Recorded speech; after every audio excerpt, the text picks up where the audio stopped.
తిరుప్పురన్ Kundram temple మదురైలో తమిళనాడులో ఉంది. ఇది సుబ్రహ్మణ్య స్వామి 6 పీఠాల్లో ఫస్ట్ పీఠం అన్నమాట ఇది. అయితే ఇక్కడ కార్తీక దీపం వెలిగించే ఆనవాయితీ అన్నమాట ఇది. అయితే ప్రతిసారి చేస్తూ ఉంటారు.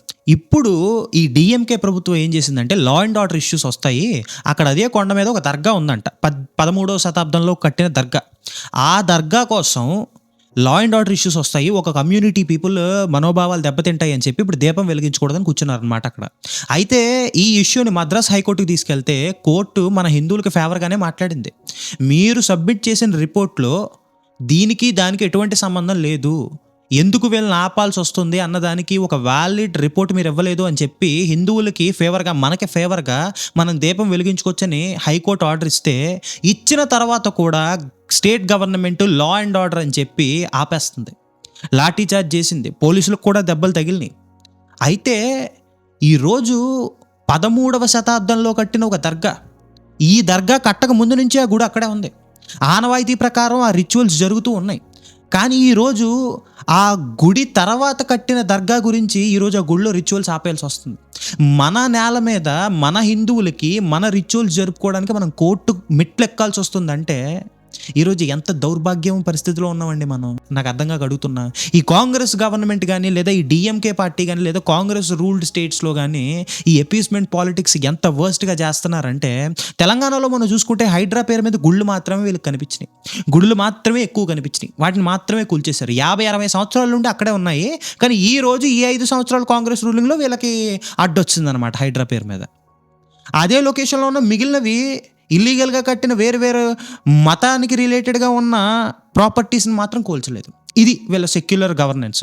సెక్యులరిజం అని ఏడుస్తూ ఉంటారు కదండి. సెక్యులరిజం అంటే ఏముంది, హిందువుల పని హిందువులు చేసుకుంటారు, ముస్లింల పని ముస్లింలు చేసుకుంటారు, వాళ్ళ పని వాళ్ళు చేసుకున్నాడు, మా పని మేము చేసుకుంటాం. ఇక దాంట్లో ఎక్కడ లా అండ్ ఆర్డర్ ఇష్యూ వచ్చేస్తుంది? మేమేమైనా వెళ్ళి దర్గాలు కూల్చేస్తున్నావా, మసీదులు కూల్చేస్తున్నావా, మసీదులు లేపేయమని చెప్తున్నావా?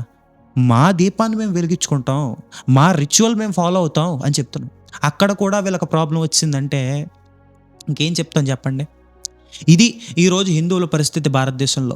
ఒక హిందూ తన రిచువల్ జరుపుకోవడానికి కూడా కోర్టుల మెట్లు ఎక్కాల్సి వస్తుంది. మొన్న రీసెంట్గా తమిళనాడులో కూడా హిందువులు అన్నదానం పెట్టడానికి చోటు అడిగితే అక్కడ క్రిస్టియన్స్ లేదు మేము ఇక్కడ ఈస్టర్ జరుపుకుంటాం వద్దని చెప్పి గెంటేశారు. దానికి కోర్టుకి వెళ్తే కోర్టు మనకి అనుగుణంగా తీర్పు ఇచ్చింది. అప్పుడు కూడా ఈ క్రిస్టియన్స్ అందరూ కలిపి ర్యాలీస్ చేశారనమాట. ఇప్పుడు ఈ ఇష్యూస్ అన్నీ నేను మాట్లాడితే నన్ను మతం ఉన్మాద అంటారు, మతాల పేరు మీద గొడవలు పెడుతున్నాం అంటారు. ఎందుకు? హిందువుల కష్టాలు చెప్తున్నాను కాబట్టి.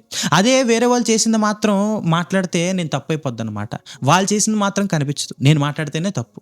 ఇది ఈరోజు సెక్యులరిజం పరిస్థితి ఇండియాలో. 13వ శతాబ్దంలో కట్టారు ఈ దర్గా, అంతకు ముందు నుంచి ఉందా గుడి, కానీ ఈరోజు ఆ గుడిలో రిచువల్స్ మనం జరుపుకోలేం. ఇది అక్కడ పరిస్థితి. జనాలందరూ ఎంత ఆవేదనలో ఉన్నారు. హైకోర్టు తీర్పునిచ్చిన తర్వాత కూడా ఈరోజు కేవలం ఒక కమ్యూనిటీ పీపుల్ ఓట్ బ్యాంక్ ఉంది కాబట్టి వాళ్ళని సాటిస్ఫై చేయాలి కాబట్టి ఇది వీళ్ళు చేస్తున్న పని. ఈరోజు ఇదే డిఎంకే గవర్నమెంట్ ముస్లిమ్స్ ఏదన్నా పండగ చేసుకుంటున్నప్పుడు ఆపిందా? ఆపుతుందా?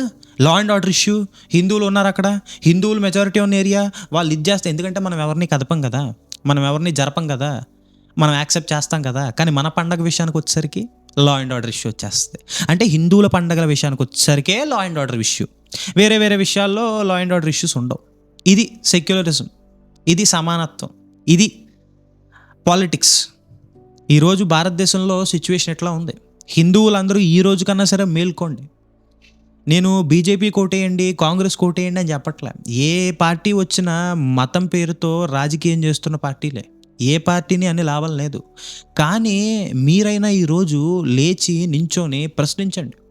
ఎవరిని కూడా ఎఫెక్ట్ అయ్యేలా చేయకండి, ఎవరిని కూడా కమ్యూనల్ క్లాషెస్లోకి దించకండి. కానీ ఒక హిందూ అందరూ కలిపి ఒక వాయిస్లా తయారైతే మన రైట్స్ మనకు ఉంటాయి. అది వీళ్ళతో ఉన్న పరిస్థితి. జై హింద్, జై భారత్.